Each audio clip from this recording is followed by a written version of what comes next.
Charlie Powell here on Capital Dance, and I'm very excited to be joined in the studio by the one and only Jake Shears right now as we celebrate Pride all month long on the show. Welcome, Jake Shears. How are you? Thank you. I'm really good. Yeah, very happy to be here today. Good. It's good to have you here. First time here, right? Is it my first time on Capital Dance? Yeah. Is it? Is it? I think it is. Yeah. Well, welcome. Thank you. Now, we've asked you to pick 10 tunes today. Yes. I was just about to say, how difficult was it to pick these tunes? Because 10 isn't, it's hard, right? It's hard, and I'm such a massive dance music fan, and I've been DJing for so long, and it's just been a huge part of my life that, you know, the songs I picked today are really just like, you know, a tip of the iceberg, as it were. Yeah. No, there's some good selections. Really excited. So, Jake, your first pick is by Scat Bros. Yes, or Scat Brothers, I guess. I don't know. Scat Brothers. No one's ever told me what they're actually called. Title. But you know, yeah, I guess it's like Super Mario Bros. Also has a dot. Oh, on the end, so it could be. Scat Brothers. Walk the Night. Why have you chosen this one? Like, what's the story behind this? I think I first heard this song at maybe early Horse Meat Disco days here in London, and I just thought it was like the queerest, darkest, weirdest, coolest thing I'd ever heard. It's just got everything that I love, and I really found this song super inspiring. And to me, it's just got the ultimate sense of sleaze to it. It really feels like a dark part of the bar, if you know what I mean. The best part of the bar. The best part of the bar where bad things happen. Yeah. But I love this song, and it really warmed my heart, actually, this last couple years. They featured it in the movie Megan. Oh, really? Yeah, the weird, creepy doll does this whole dance number to it, and I loved that it, like, I don't know, I love that it still has a life. To me, it's a real classic. It inspired a Scissor Sisters song called Harder You Get. It was just sort of my homage to this song. And it's just one of my favorite songs of all time. Amazing. So, Jake Shears, your second pick is the Shamen. Yeah. Move Any Mountain. This was their first top 10, right? Pioneers. I would in the assume rave it scene. was. Yeah. I mean, I was in America at the time. It was 1990. I was probably 13 years old. And I feel like this song was my first sort of indication that there was a thing called raving, and that there was like a new sort of era of dance music that had started. And I absolutely just loved this song. And I ended up buying the cassette and Tact, which was the album that it came off of. And it was really, and still is, I feel like, a really influential record, and a record that I still listen to this day. Is Easy Good? Is that the same album? Yep. Exactly. Great. There's lots of they've got quite a few. They've got a big bag full of bangers. Bag full of bangers. Into track 3 already. Yeah. The third is the presets. This Boy's in Love. What's the story behind this one, and why do you love this so much? I love the presets. I really dismissed them for a long time for some reason. And I was at Coachella. I was playing one of the nights at Coachella. I was playing Saturday night at Coachella, and they were closing off the same tent that I was playing in on the Sunday. And one of my best friends was like, no, you've got to trust me. You're going to love this. And I was like, okay. And I went and saw the presets, and it just blew the top of my head off. I absolutely loved the set so much. And I think the presets are just completely, as far as a production duo and songwriters, they're amazing. And This Boy's in Love is so romantic. I love that they play with queer stuff. It's very ambiguous. It's very sexy. Even though it's dance music, it's still really song-based a lot of the time. And any release by them to me is a massive cause of celebration. And this should have been bigger in its time, right? It wasn't one of the No, big I think it was a single. You know, it's just funny with their career. It's like it's been very amorphous. Amorphous. I don't even think I've ever heard that word before. Amorphous. What does that mean? It's just it's sort of it morphs, it changes. Oh, I see. I see. Yeah, I mean I feel like with them, like they've got they're a band that like will get a film placement or something like years later, and a song will kind of get a life of its own. Yeah. But I do feel like their music does have like their songs do end up with like I just off their first album, like Girl in the Sea, you know, is a song that ended up coming back up years later. Love. But that's happening so much with TikTok, especially at the moment. There's all these like really iconic old dance tunes that these kids are loving because they're just resurfacing. It's 100%, because everybody's got access to all music ever created. Exactly. Jake, your fourth pick is Sylvester dance brackets disco heat tune. Sylvester, disco icon. This was the B-side, was it, to You Make Me Feel? This was on the second. No, I mean, I'm not sure. It might have been the B-side on You Make Me Feel, but it was on the second Sylvester album, which is called Step 2. And you know, the version that I really love of this song is live at the San Francisco Opera House, but it is 12 minutes long, and it's just not made for the radio. But I do encourage folks to find the live version of this, and it's one of the best recordings, the most joyful recordings you'll ever hear. Sylvester's just been a massive influence for me vocally. You know, the two of us were both blessed with these falsettos that we're able to use. And I just, you know, growing up, I would always be singing along with Sylvester and could sing along with Sylvester. Yeah. And this was a song that I sort of discovered later in life. And I just think it's pure joy. It's so much fun. Speaking of which, you have 2 Tons of Fun as the backing vocals, his 2 singers that sang with him, and his 2 sort of co-vocalists, Martha Wash and Azora Armstead, their voices are absolutely magnificent. And Jeannie Tracy, a 3rd backing singer, came on. It was her first night singing with them there at the San Francisco Opera House, and yeah, it's just a really special tune. 12 minutes, not long enough. 12 minutes is not long enough, but this is the album version, which is a little more, you know, radio friendly. Jake, we've heard your first 4 tunes, amazing choices. And before we get into your next selections, I just want to talk a bit about queer nightlife for you. How influential has queer nightlife been on your career?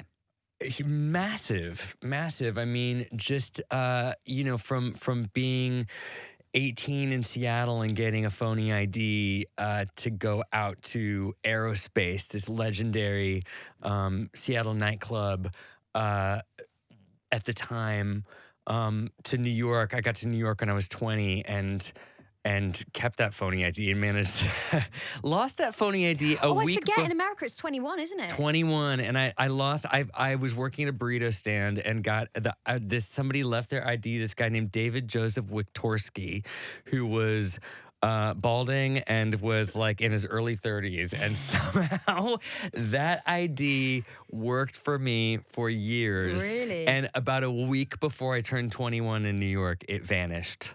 No way. Like magic. Well, there we go.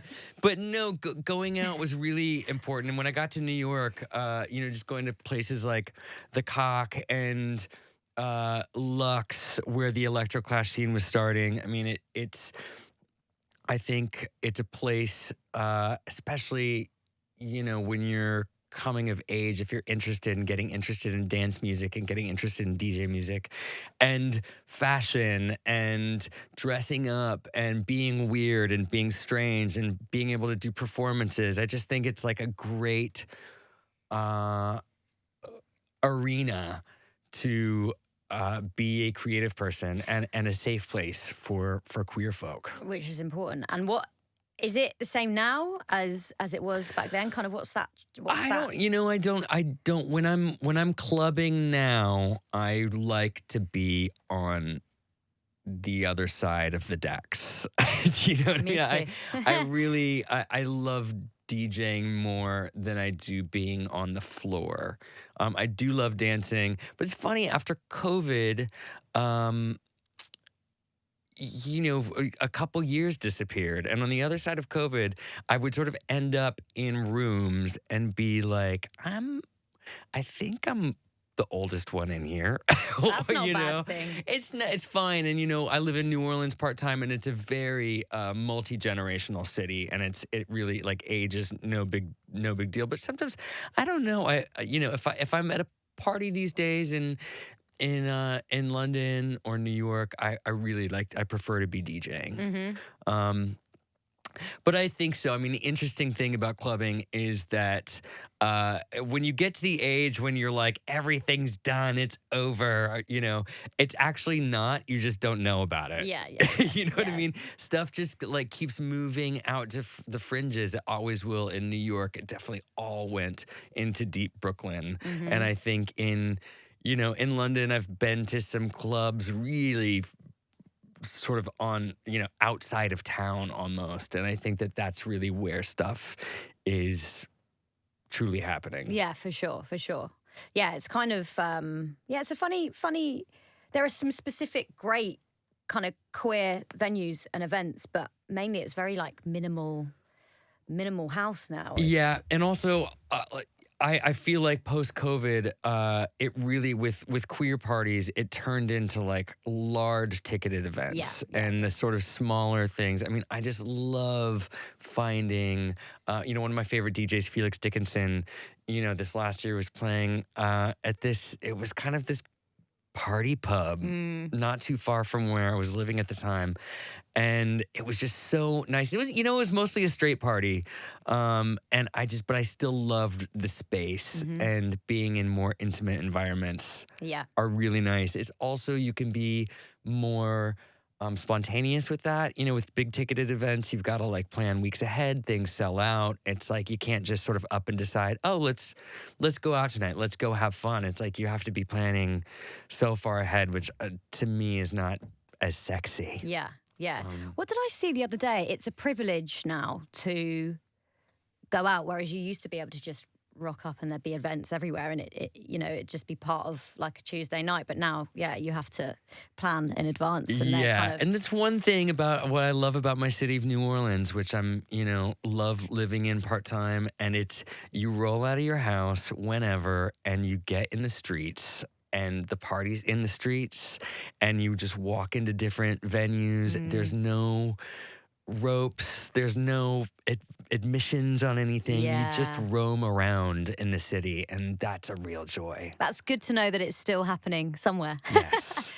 So tell us a bit more about Love Quest, which is with Shadow Child and Dolly, right? Yes. Love them. So inspiring. Is that kind of an ongoing thing?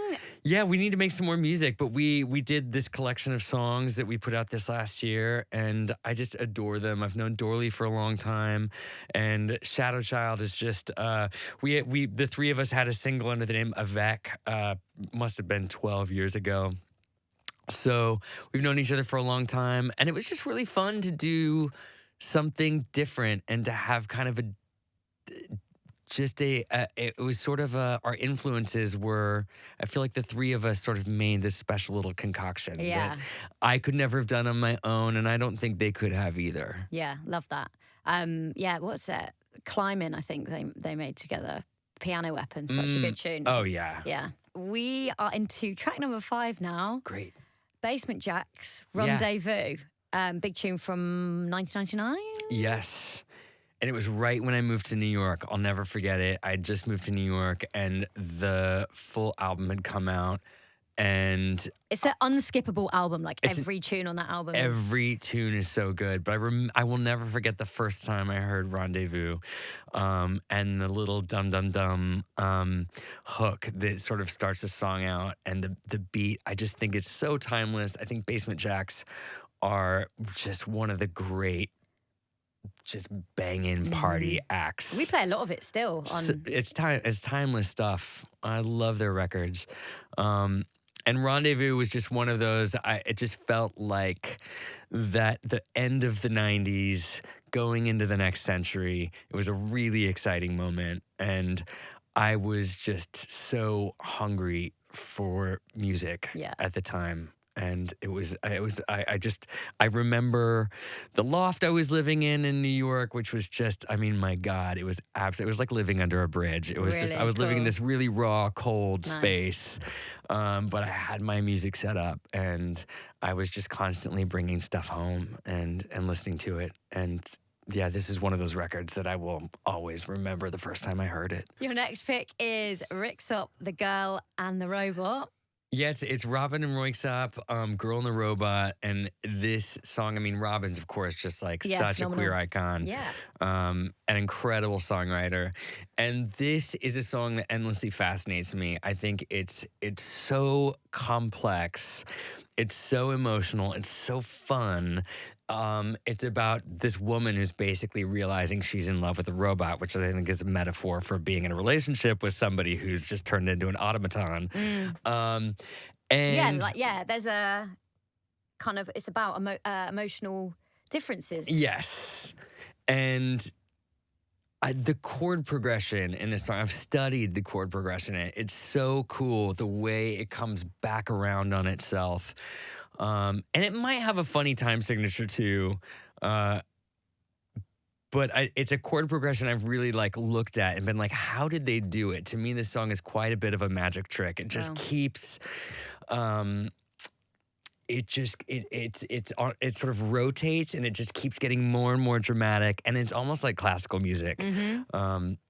Quality. But I love this song, and this is one of those songs. If you were gonna ask me, you know, there's a couple songs I'm really jealous of writing, and one is Dare by Gorillaz, or that I wish I'd have written. And this would be one of those songs that I wish I had written this song. I don't think I could ever sing it like Robyn, but... Jake, you're picking some great tracks this afternoon. Thank you. Are you having a good time? I'm having a great time, yeah. Great, that's what we like to hear.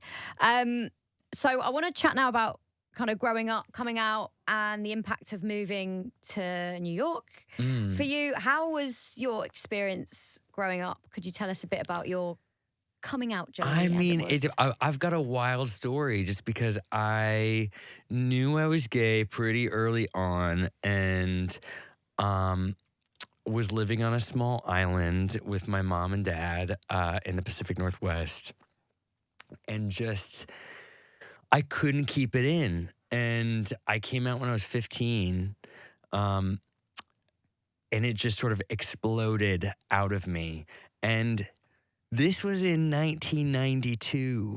I've been, you know, publicly gay for 31 years, which is so crazy to think about. And it was just a very, very, very different time. I'm on the cusp of a generation where just people were dying. And I started doing social work outreach with other young queer people and doing safer sex education and really getting involved in that field and really being active in it. It was really important to me. And it was because it didn't happen then. It wasn't talked about as much anyway. No, but I mean, people were going down. It was like, and kids my age, you know what I mean? Wow. There'd be like I remember there was this guy that I worked with doing like youth outreach who was, who had AIDS, and there was just a week where he never came back, And so it was really frightening, and it's so frightening. Like my parents were just so upset and worried because it's like people really thought it was a death sentence to be gay, and in so many cases it was. And so I think there's I'm at the still part of a generation that sort of experienced this in my adolescence, and I think that that's really affected my life in such a big way. And I'm just really sort of I still feel really connected to that time. I'm constantly thinking about all the people that we lost, all the artists that we lost, really a whole generation of gay men. And I also think about, men my age that just lost all of their friends. lost all your friends. I mean, can you imagine just Yeah. all your friends just Well, can't dying imagine. in like a matter of years? Yeah, that's crazy. It's like you can't get your head around it. And, you know, I think that that's something that I really don't want young people to forget. Well, that's why we're doing. You know, that's why Pride and talking about these things is still important. There were a lot of people that died for us to be here and to be liberated, and I feel really, you know, even though it was such a scary time, I feel really lucky to have at least been there and experienced it and seen it firsthand. You know, I feel like it's a part of history and it's a part of our history. And I'll never forget, I was like 19 years old, and I remember opening up the newspaper and seeing the first news about the cocktail. You know, which was the first medication that was helping people actually survive.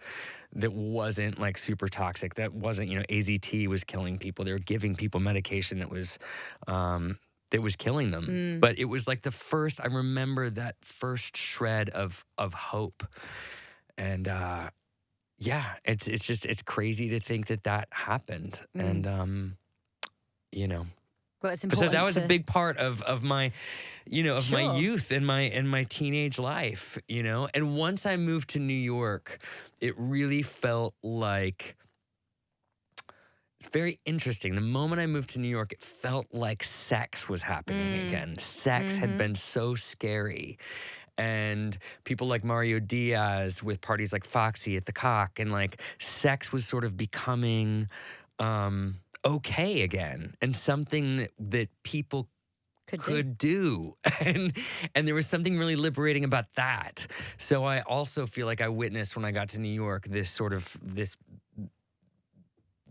other sort of era open up. Yeah. So that's a long answer to your question. No, I my second question was, how much did moving to New York impact your journey? So, but you've just well, covered yeah, it but it's perfectly. like, but being in New York was it was next level, because it was one of those things where, I mean, when I first got there, I couldn't sleep. It was so exciting. Well, yeah. And for a young person to be there, and you could get by at the time with not too much money, you know, and you could really sort of do a lot without a lot of money. So it felt very freeing. I saw so much stuff. I was just eating everything up, and was able to be creative, and was able to start a band. And Yeah, I was going able to say start that was the start of making Scissor music. Sisters, right? Yeah, I was just we're just making music for fun, performing in clubs, being silly, not taking it too seriously, just having a good time. And that's how the great stuff started coming, you know. And then you suddenly are like, oh, this is actually, we could take this a little bit more seriously. Yeah, cool. More electro synthy sounds from you now. Hot Chip, Hurricane Light. Hot Chip, I just think is such as an amazing act. They've made so much good music, and I think this song, I would venture to say, is my most played song of all time. Oh, wow. I think I've listened to this song more than any other song in my history of listening to music, and I've listened to a lot of music.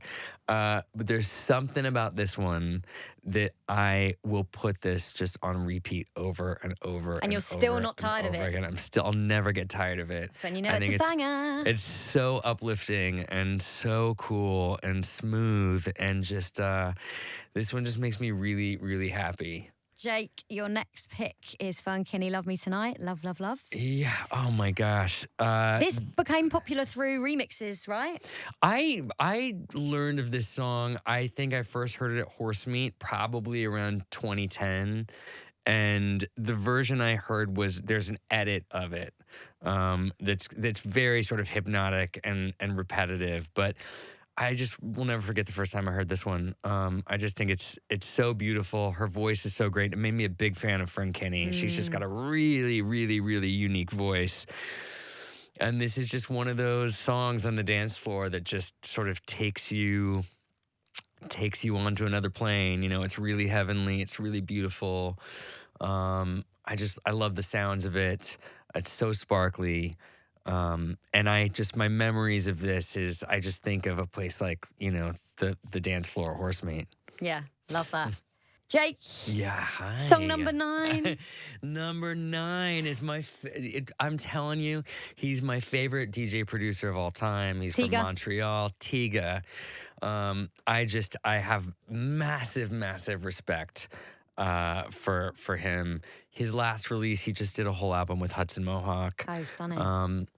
He and I have collaborated on lots of stuff over the years. And it's funny because like there's collaborations that I've done with him that I love the songs, not even because I'm on them. I just love them, That's a good sign. And Plush is one of those tracks. I love it when something comes out and makes me sort of re-examine what dance music can be. And the first time I heard Plush, I actually hated it. I was like, what is he doing? I don't like this. This is really atonal. This doesn't really work for me. I'm such a big fan of his. And then it like clicked with me and I realized it's actually pure genius. And some tunes are just growers though, isn't it? Yeah, and it's just this is so. It just feels very experimental and left field, and I love it when somebody. I think he did this one with. I think Matthew Deere was co-producing this with him, and it almost reminds me of like really experimental Prince or something, but it's a lot of fun. It's goofy. I love that Tiga's got a sense of humor about his stuff, and this is just I think a fantastic weird song. We love weird. Jake, we'll get into your last pick shortly, but I wanted to ask you this before we let you go. We asked everyone the same question. Yeah. What does Pride mean to you? It's changed over the years. How I feel about Pride has really changed. And when I was a teenager, it was really, really important. And I felt like a strong sense of belonging. I felt a sense of community. As years went on, there was a big disconnect with me and Pride. Why? I thought it was important for some people. I felt like so much had been sort of co-opted, so much had been branded. Yeah. It had become really, really corporate and had kind of lost its meaning. I think a lot of companies saw the pink dollar and sort of went for it. And it's really interesting how all those corporations and sponsors, especially this year with Trump back in office, they've just vanished. Wow. Because of the political climate. And it's like they were always fair weather friends, and we need to see that for what it is, especially right now. And I feel like there's so much under attack. I think there's a lot under attack here with trans folk, especially. Trans folk need allies. We need to step up for our trans brethren, sistren, themstrom. We really need to be there for them. And in the States, you can see, the Southern Baptist Convention just voted to go after gay marriage, basically to repeal gay marriage with the Supreme Court.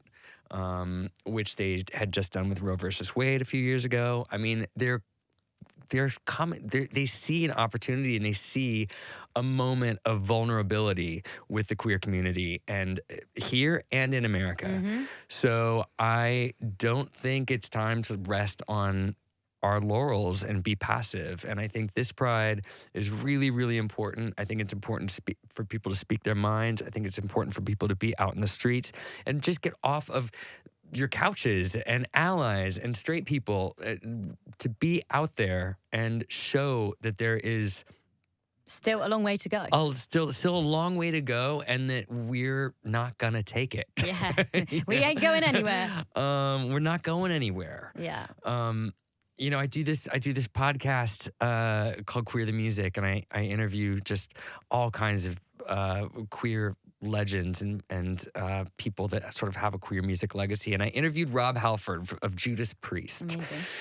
Who, is a gay man, and, he is the god of metal. And that's one of his nicknames. And he is one of the inventors of heavy metal. And interviewing him, it just made me think exactly what you just said. We've always been here and we're not going anywhere. No. Jake, we're on to your final pick now. Yeah. Tune 10. Justice. Yeah, it's Incognito, and it's off of their most recent record. I kind of wanted to pick something that was like kind of inspired me in the last year or so. Yeah. I wanted to pick. I wanted to really get like a French. The French have been so just a French dance music, French house, French production is something that I have always really gotten a lot of joy. I think the French have the touch. They have the touch. And this song off of their new album, the first time I heard it, I just about fell out of my chair. And then it's so hard. It's so intense. It's so much fun. Yeah. And if I'm playing, like this last year, kind of if I was playing a set after like 1:30 in the morning, I would open with this. Right. And it was such a fun opener.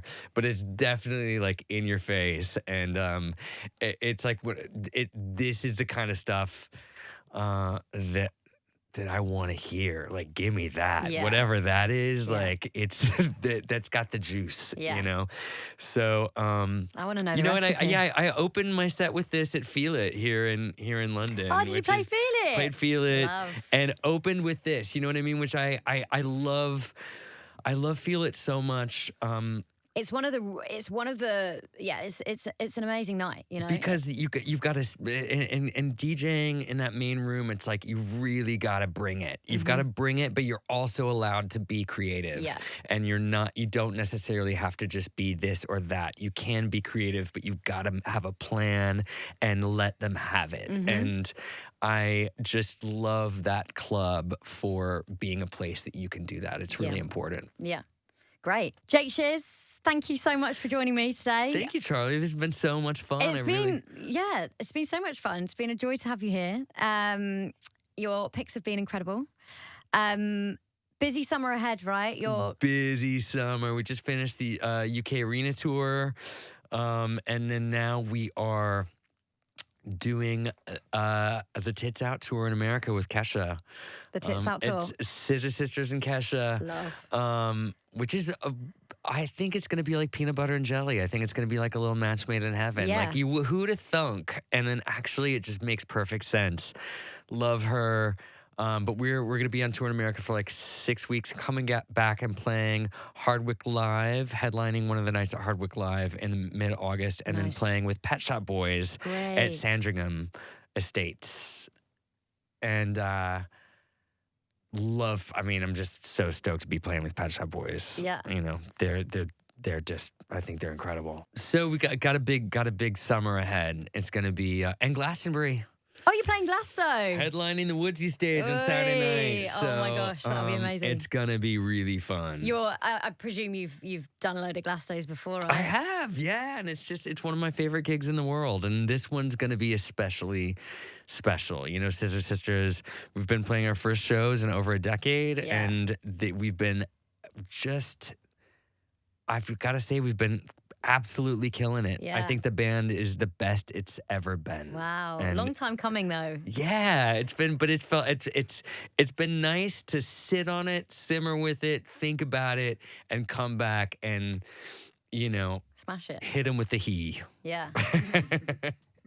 Hell yeah. Are you camping? No. No, I don't blame you. Jake, thank you so much. Thank you so much for having me, Charlie. This has been really, really fun. It's been so much fun.